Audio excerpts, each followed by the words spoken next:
Bem-vindo a Toca Livros! Neste vídeo, você vai ouvir um pouquinho deste grande audiolivro. Antes de continuar, inscreva-se neste canal e deixe seu like.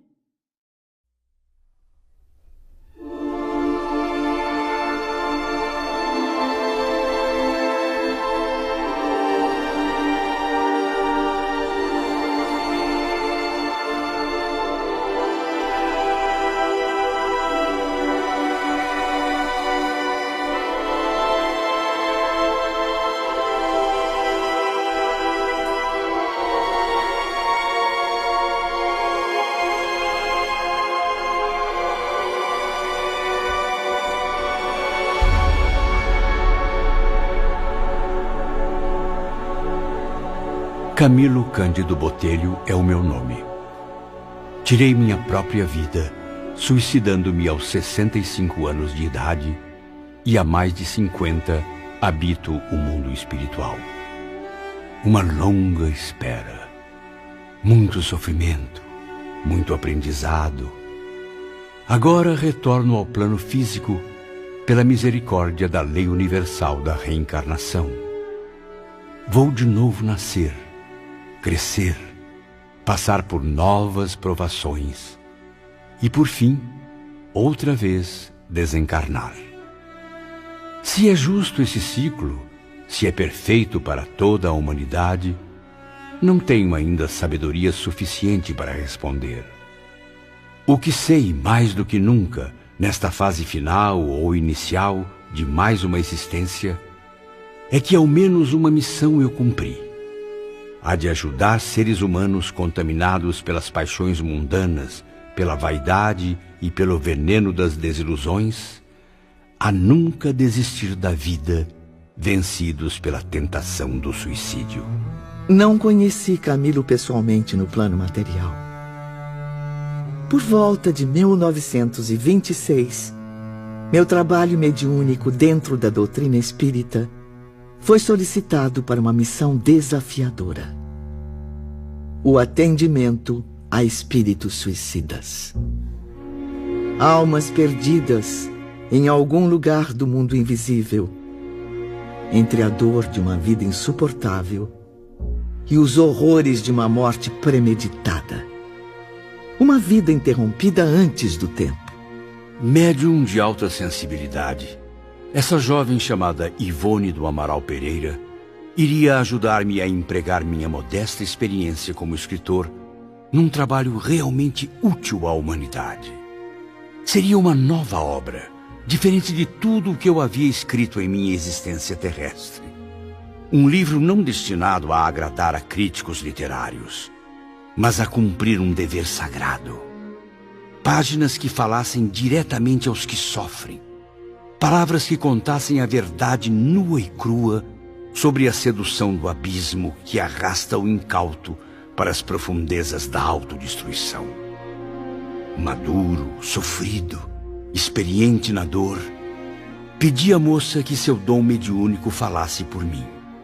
E que ela, ao psicografar, não só contasse minha história, mas que pintasse com tintas reais um quadro forte. Quanto mais horrenda a ferida exposta, maior o efeito sobre quem a vê.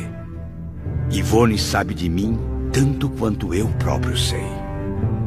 Eu morava em Lavras, sul de Minas Gerais, e muito jovem já realizava sessões mediúnicas auxiliadas pela luz do irmão espiritual Leon Denis. Certa noite, recebi dentre os numerosos espíritos de suicidas com os quais mantive intercâmbio as primeiras palavras de um homem gentil e muito culto, o qual vinha saber no decorrer de seus depoimentos tratar-se de um dos maiores nomes da literatura portuguesa.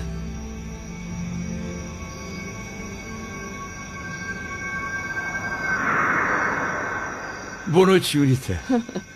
Para mim é uma honra e motivo de muita gratidão contar com o auxílio de tão evoluída jovem. Autorizado pela espiritualidade superior, quero iniciar agora meu necessário depoimento ao mundo. Minha vida terrestre e minha existência no além-túmulo serão aqui esmiuçadas, Ivone. Não escreveremos com certeza uma obra romântica, menos ainda poética. Caprichos de literato egocêntrico onde passar longe de nossas linhas.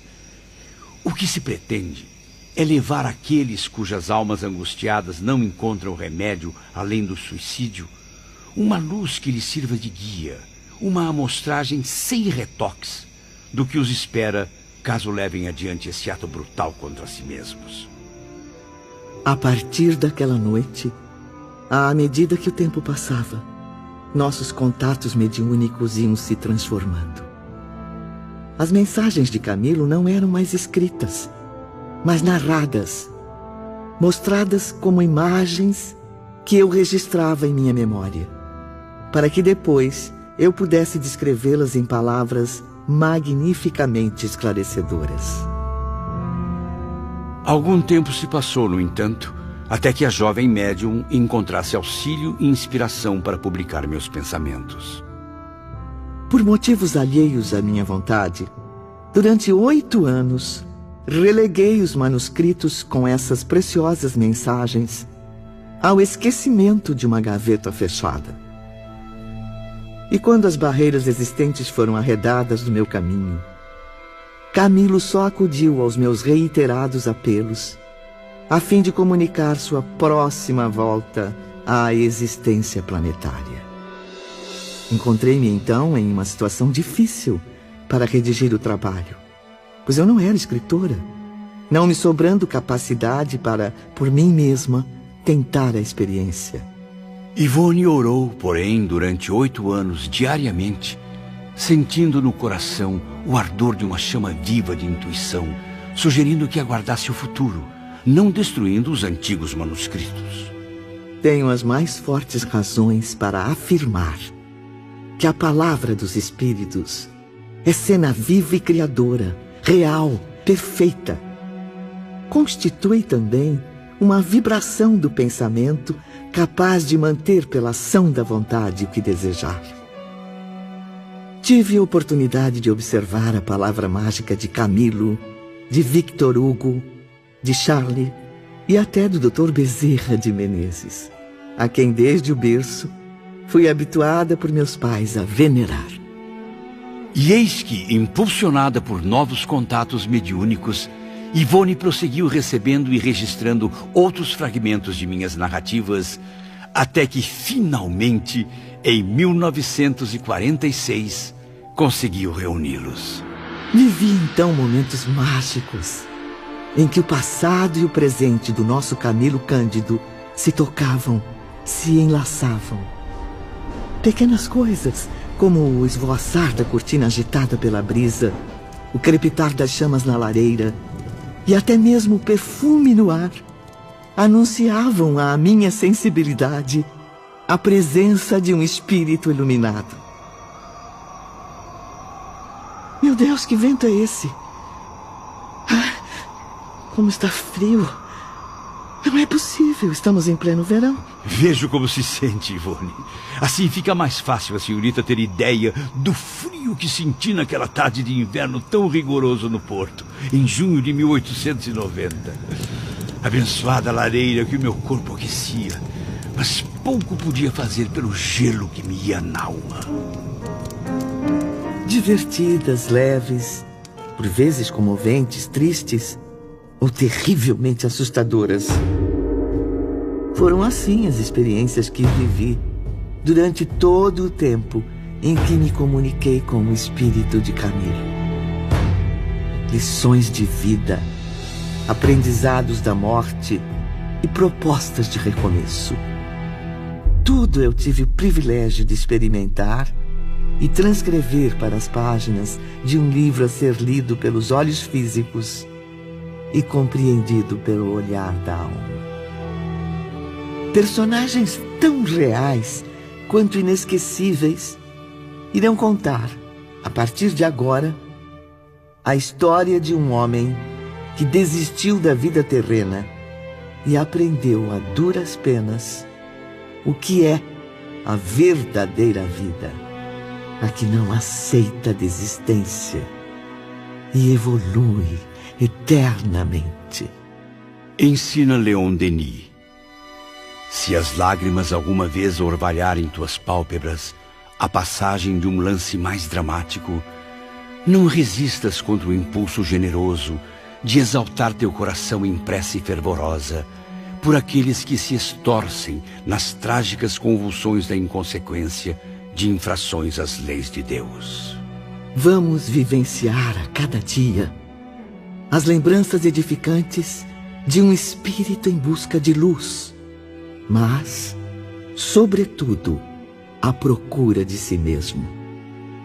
Vamos expor os melhores e os piores momentos na existência além-túmulo de Camilo Cândido Botelho, registrados para sempre nas memórias de um suicida.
São Miguel de Seide, Portugal, 1º de junho de 1890.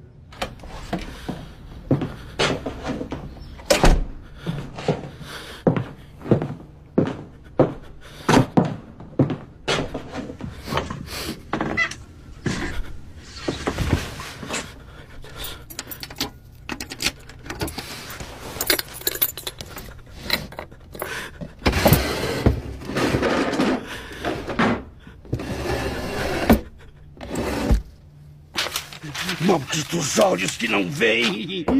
Maldita visão que não me serve mais! Para que viver assim?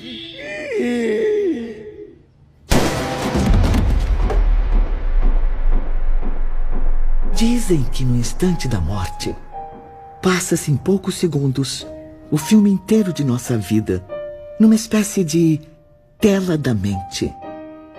Foi o que Camilo viu ao apertar o gatilho contra o ouvido direito.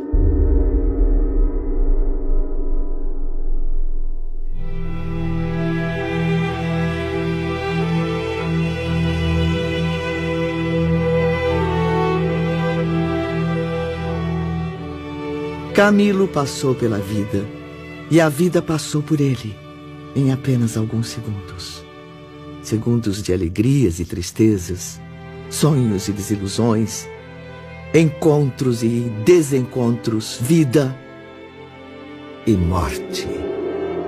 Cenas de uma história que não teve um final feliz, como na maioria dos filmes, mas um desfecho escolhido arbitrariamente por mais um personagem dentre tantos, que decidiu cortar agressivamente o enredo da própria existência alterando os rumos de sua missão terrestre e desafiando as leis do Criador.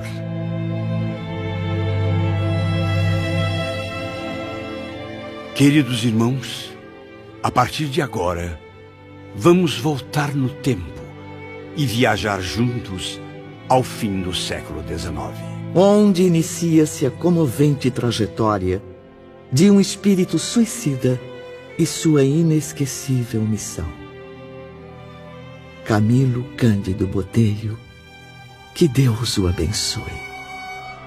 Sua jornada no além acaba de começar.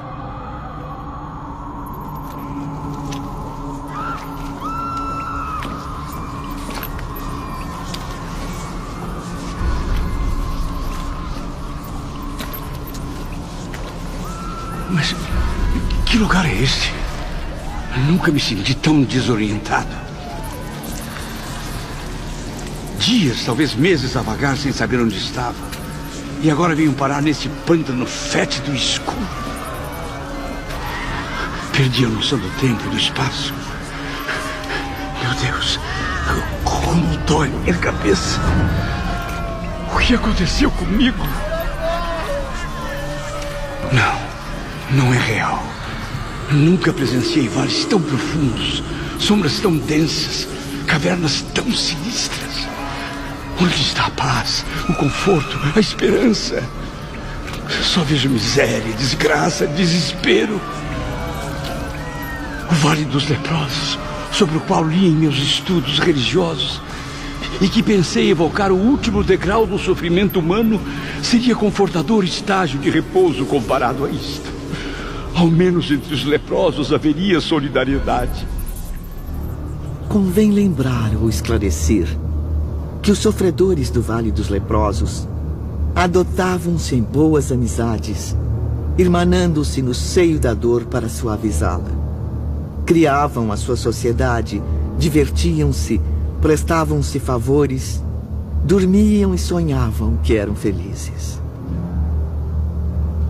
Mas na caverna onde padeci o martírio que me surpreendeu no além-túmulo, depois do suicídio, nada disso havia. Aqui era a dor que nada conforta, a desgraça que nenhum favor ameniza, a tragédia que ideia alguma tranquilizadora vem orvalhar de esperança. O que há é o choro convulso e inconsolável dos condenados que nunca se harmonizam. O assombroso ranger de dentes da advertência prudente e sábia do mestre de Nazaré. A blasfêmia assintosa do réprobo a se acusar a cada novo rebate da mente flagelada pelas recordações penosas. A loucura inalterável de consciências contundidas pelo vergastar infame dos remorsos. A raiva envenenada daquele que já não pode chorar porque ficou exausto sob o excesso das lágrimas. A surpresa aterradora daquele que se sente vivo a despeito de se haver arrojado na morte. É o inferno na mais hedionda e dramática exposição. Oh, Deus Todo-Poderoso! Onde está o céu, a luz, o sol, o perfume das flores? Perfume das flores! Não está sentindo? Respire fundo. Sinta o aroma tradicional da região. O da matéria apodrecendo, criminoso!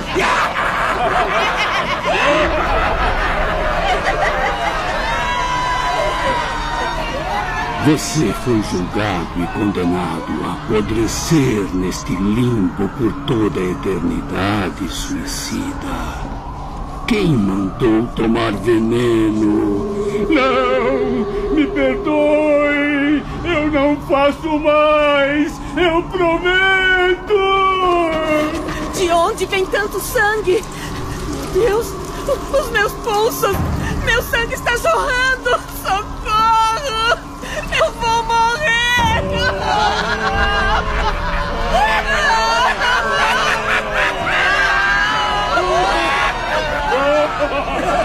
Coitadinha, ela vai morrer! Vai mesmo! enlouquecer quando descobrir que morrer para nós é impossível. Daqui ninguém escapa.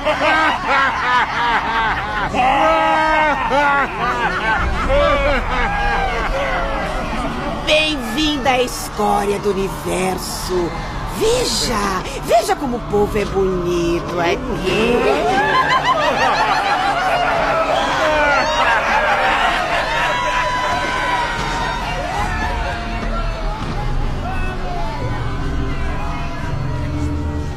Janeiro de 1891.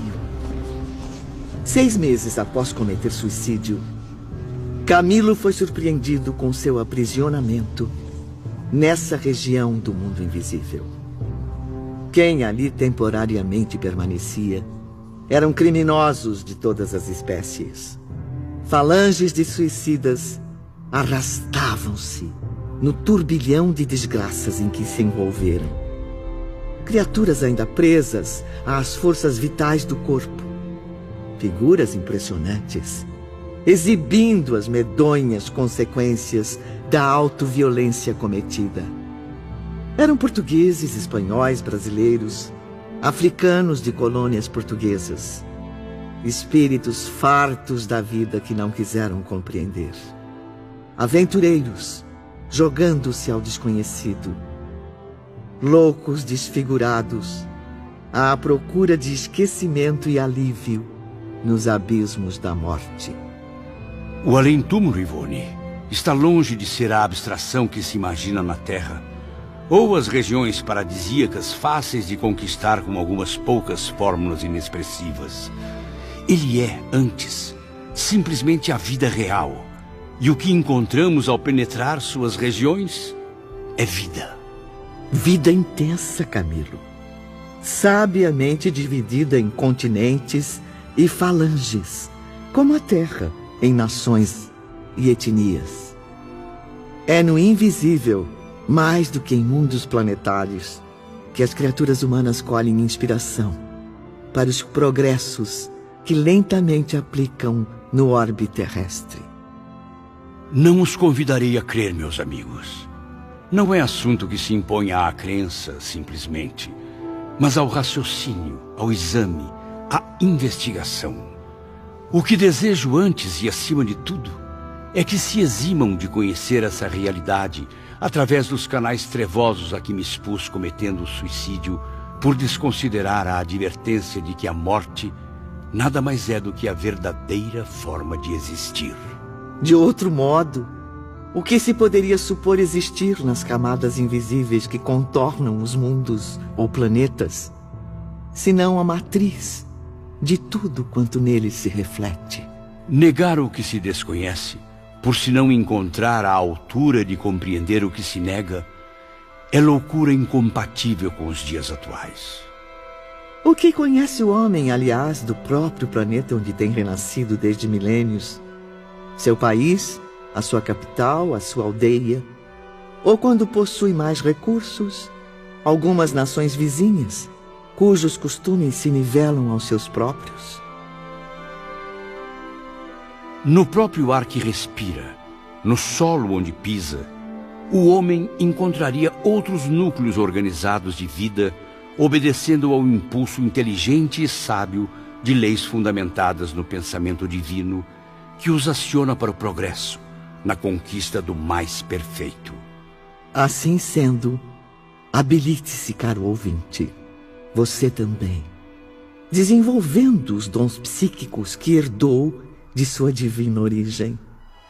Impulsione pensamento, vontade, ação, coração, através da espiritualidade superior, e atingirá as esferas astrais que circundam a Terra. Mas a experiência horrível no Vale das Sombras tem me ensinado alguma coisa. Já percebo um pouco mais a minha nova realidade. Sou sim presidiário dessa infinita e nefasta cova do horror. Mas é estranho. Tenho certeza de que não estou sozinho. Não apenas pelas ofensas, choros angustiantes e risos satânicos que aterrorizam meus ouvidos ainda doloridos, mas também porque, mesmo me sentindo cego, não me passam despercebidos o feio, o sinistro, o imoral, o obsceno. Sinto-me cada vez mais acompanhado de perto por uma imensa corja de delinquentes. Meus olhos conservam visão bastante para contemplar toda essa escória. Maldita e nojenta escória! Bando de ratos fedorentos! Cale a boca! Não se acha menos asqueroso com esse ronco cheio de sangue apodrecido na orelha? No mínimo, explodiu a cabeça depois de ter assassinado a esposa, apanhado em flagrante adultério com o vizinho. Eu vou te matar, seu verme!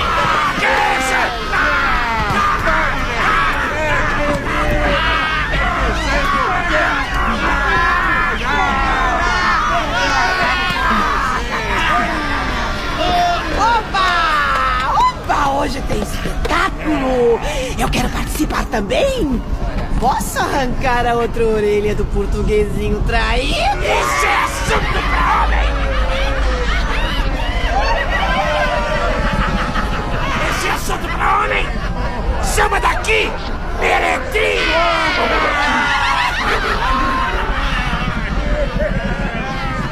Fui torturado, apedrejado, humilhado, reduzido à condição mais deplorável que um ser humano poderia suportar. Contaminado pelas provocações, envolvido nas vibrações pesadas daquelas entidades espirituais embrutecidas, e caí na lama em violentos embates contra os mais agressivos condenados.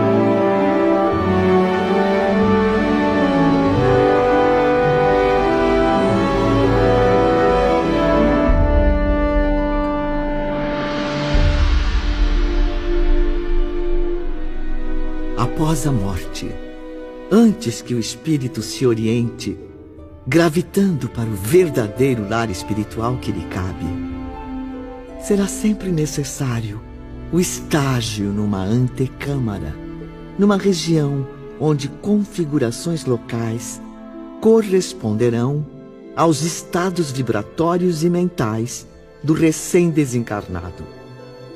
Aí se deterá até que se desfaça dos fluidos e forças vitais de que são impregnados todos os corpos materiais. Tais sejam o caráter, as ações praticadas, o gênero de vida, o gênero de morte que teve a entidade desencarnada, tais serão o tempo e a penúria no local descrito. Em se tratando de suicidas como eu, o caso assume proporções especiais, dolorosas e complexas. Estes demorarão geralmente o tempo que ainda lhes restava para a conclusão do compromisso da existência que prematuramente cortaram. Para esses infelizes, só um bálsamo existe: a prece das almas caridosas.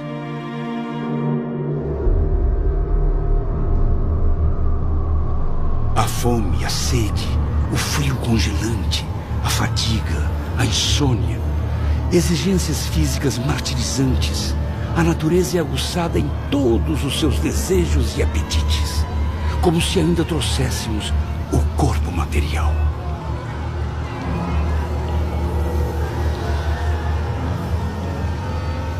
Não sei mais se é dia ou noite. Talvez esteja aqui há apenas alguns minutos, ou horas, quem sabe semanas, meses. A contagem irracional do tempo para aqueles que, como eu, mergulharam neste abismo, estacionou no momento exato em que tiramos nossas próprias vidas. Desde então só existe assombro, confusão, pensamentos traiçoeiros. Cada segundo pode parecer uma eternidade quando se está dominado pela ira daqueles ratos pestilentos. Ou, ao contrário, pode ser que um dia inteiro de certa tranquilidade passe em apenas segundos. Preciso aproveitar cada mísero instante de paz para tentar refletir, enxergar entre o frio, a sede, a fome e a insônia alguma razão para suportar tanto sofrimento.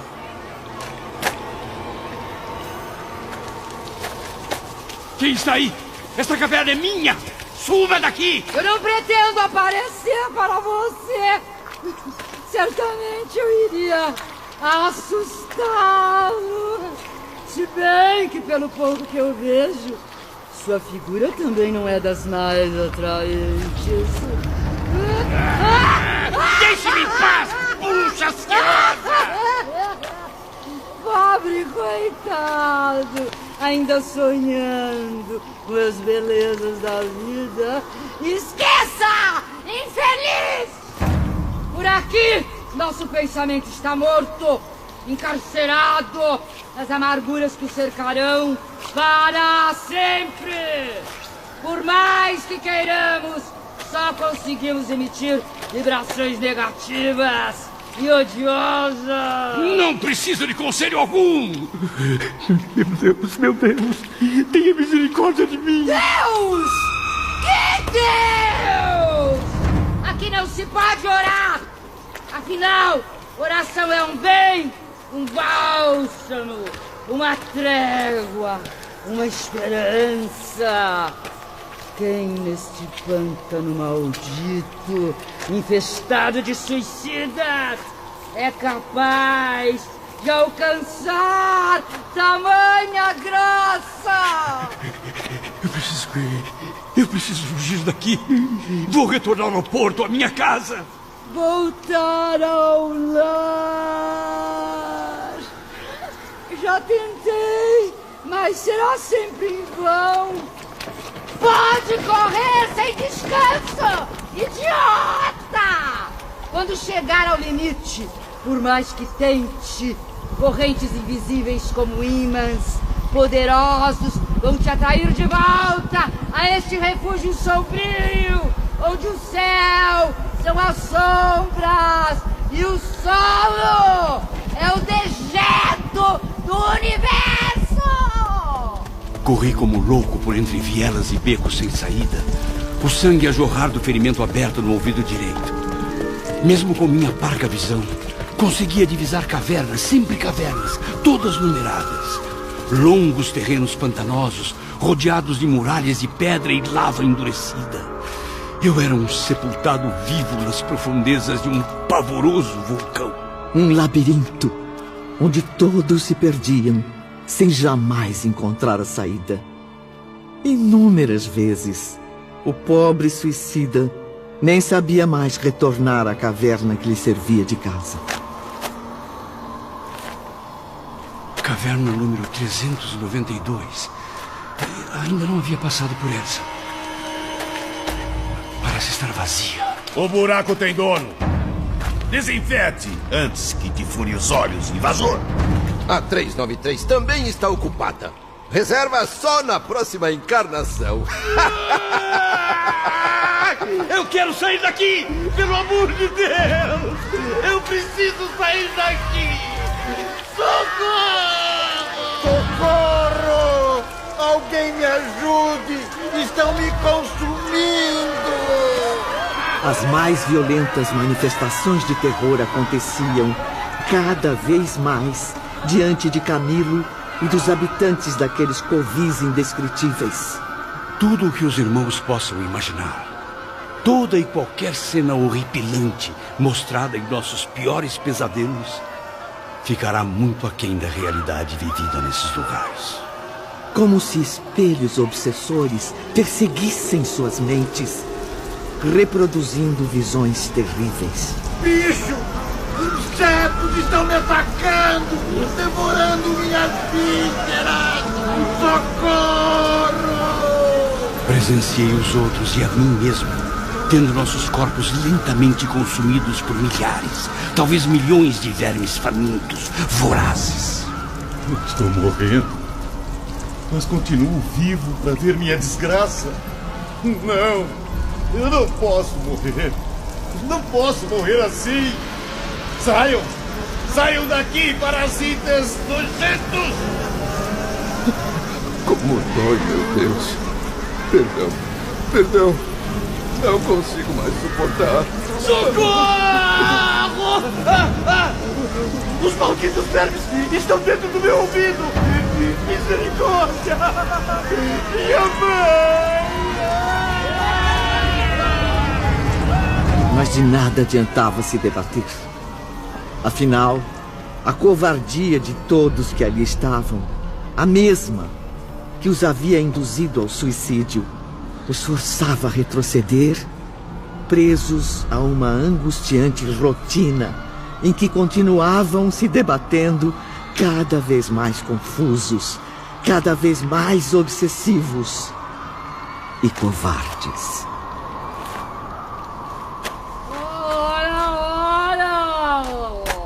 O mau filho, a caverna torna. Só que agora o covil é meu.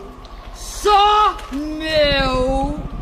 Quem veio de Portugal perdeu o lugar. Aproveite que o vizinho aí ao lado saiu. E fiquem à vontade. Até ele voltar. Maldita bruxa hedionda!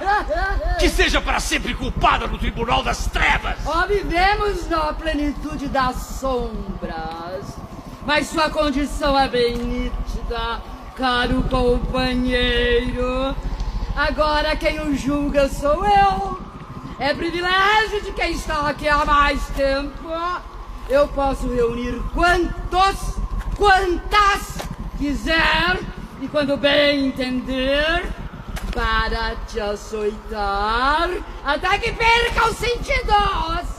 Se é que ainda resta algum nessa cabecinha oca. E que moral tem para me julgar? Que poder possui para me ameaçar? Por acaso acredita que sinto medo de alguém que não aparece? Que permanece oculto na escuridão dessa toca repulsiva, sem coragem de me encarar? Bem sei que o jovem não fosse me convidar a entrar. Saia daqui, pelo amor de Deus! Te condeno a uma noite inteira de amor comigo! Olhe bem! Não sou de se jogar fora! Sou! Espíritos da mais baixa classe do invisível, obsessores, os mesmos que haviam alimentado nas mentes daqueles condenados as sugestões para o suicídio, divertiam-se com as angústias dos habitantes dali, apresentando-se como essa entidade que acabou de aterrorizar Camilo. Sim, Ivone.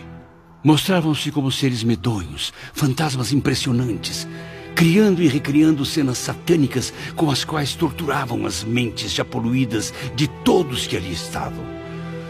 Belas jovens que se suicidaram motivadas por amores não correspondidos eram agora violentadas, insultadas por tais obsessores que as escravizavam sob o pretexto de serem eles os imperadores das trevas. Imperadores, os quais, na verdade, não passavam de espíritos que também foram homens, mas que viveram no crime.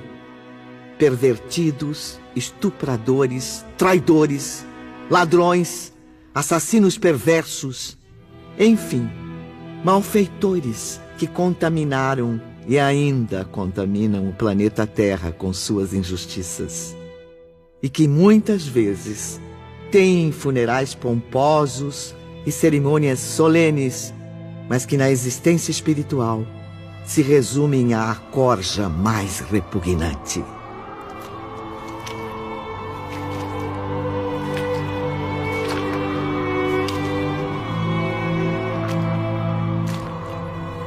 Após correr horas e horas no charco pestilento, envolto nas sombras daquela eterna escuridão, Camilo encontrou enfim uma caverna vazia. Estava exausto. Inúmeras recordações e imagens vinham à sua mente ao mesmo tempo. Ele procurou então refletir sobre o que estava vivendo. Atos incorretos que pratiquei, erros propositais, pecados, rancores. Só consigo lembrar-me disso.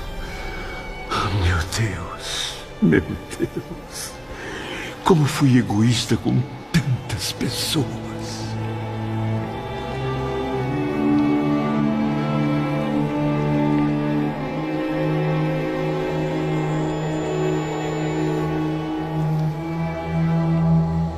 Infiel!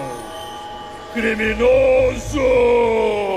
Sua mulher morreu por sua causa! Sua causa! Pecador! Você está tendo o que merece! Mentiroso! Pecador! Traidor! Sua causa! Saiam daqui! Saiam daqui!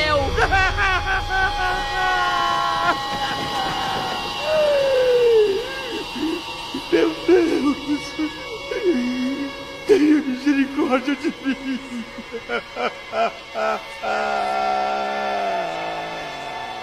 De tempos em tempos, em meio a tanto horror e angústia, o Vale das Sombras era visitado por uma caravana especial. Embora parecesse aos olhos dos condenados um grupo de homens, eram, na verdade, espíritos materializados o suficiente para se tornarem percebidos à precária visão dos suicidas. Eram, acima de tudo, inspetores de uma associação caridosa, verdadeira instituição humanitária. Lanceiros, preparem-se para qualquer rebelião. Fiquem atentos enquanto procuramos os que possuem fluidos vitais completamente desintegrados da matéria. Apenas estes devem ser resgatados. Trajados de branco, dezenas de homens e também algumas senhoras caminhavam organizadamente em filas, um a um, revelando todos à altura do peito uma pequena cruz azul celeste, como se fosse um emblema, um distintivo. Em torno deles, soldados garantiam a ordem e a proteção dos benfeitores. Convém formar um cordão de isolamento. Pode haver hostilidade a qualquer instante. Será que vieram me resgatar? Ou é mais algum teatro daquelas malditas criaturas? Eu preciso me aproximar. Não consigo ler o que está escrito na bandeira erguida pelo líder do grupo. Fique onde está. Quem são vocês? O que dizem as palavras escritas na flâmula branca e azul? Legião dos Servos de Maria. Os guardiães, carregando escudos e lanças, tinham a pele bronzeada, lembrando guerreiros egípcios da antiguidade. E chefiando a expedição, destacava-se um respeitável senhor, trajando avental branco e insígnias de médico, tendo a cabeça coberta por um turbante hindu. Irmãos e irmãs, entrem agora pelo interior das cavernas e examinem os ocupantes. Não deixem de vasculhar as valas.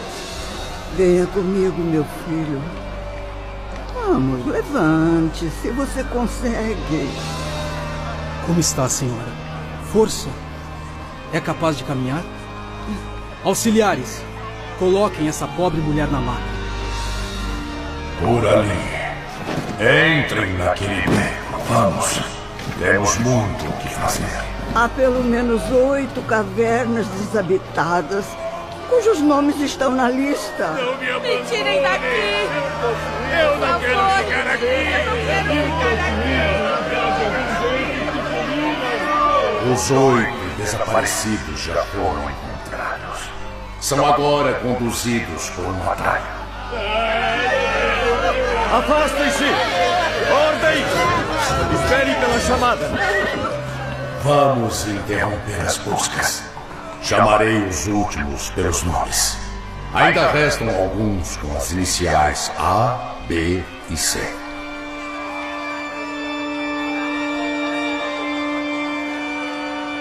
Camilo sentiu na alma dilacerada uma ponta de esperança. Um fio de luz que pudesse, talvez, livrá-lo daquele martírio das trevas. Tentei então aproximar-me ao máximo do homem que poderia ser minha salvação. Mas aquela voz grave e dominante parecia vir do invisível, como se falasse pairando no ar. Deus Pai, perdoai-me. Concedei-me esse milagre em troca de meu arrependimento. Que meu nome esteja nesta lista. Alberto Martins, Amália Jorge, Ana Lúcia Cardoso. E a misteriosa voz, transmitida por intermédio de ondas delicadas e sensíveis do éter, seguiu pronunciando os nomes da última chamada para embarque rumo a uma possível salvação. Mesmo com a visão comprometida pelas sombras, pude notar que as macas, transportadas cuidadosamente, eram guardadas pelo cordão de isolamento e abrigadas no interior de veículos, dispostos em comboios. Os comboios eram compostos de pequenas diligências, presas umas às outras e completamente lacradas, o que impedia o passageiro de ver os locais por onde passava. Brancos, leves, construídos em materiais tão resistentes quanto delicados, esses veículos eram puxados por formosos pares de cavalos também brancos, animais de beleza incomum, mas que infelizmente não podia ser admirada pela visão deturpada dos desgraçados que ali se aglomeravam no Vale dos Suicidas.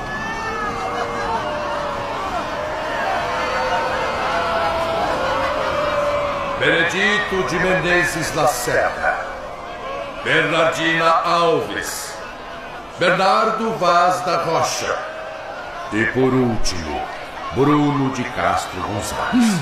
Não. Deve haver algum engano, senhor. Ainda restam os nomes que começam com a letra C, como disse há pouco. Ordem! Lanceiros! Em posição! Sim, ainda resta um nome. Um único nome.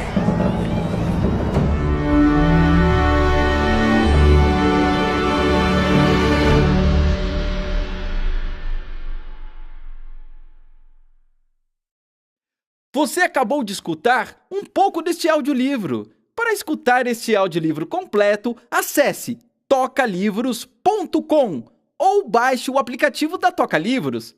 Não esqueça de se inscrever no canal e curtir nossos vídeos. Toda semana, um título novo para você escutar. Desejamos mais horas de audiolivros para você. Até a próxima história!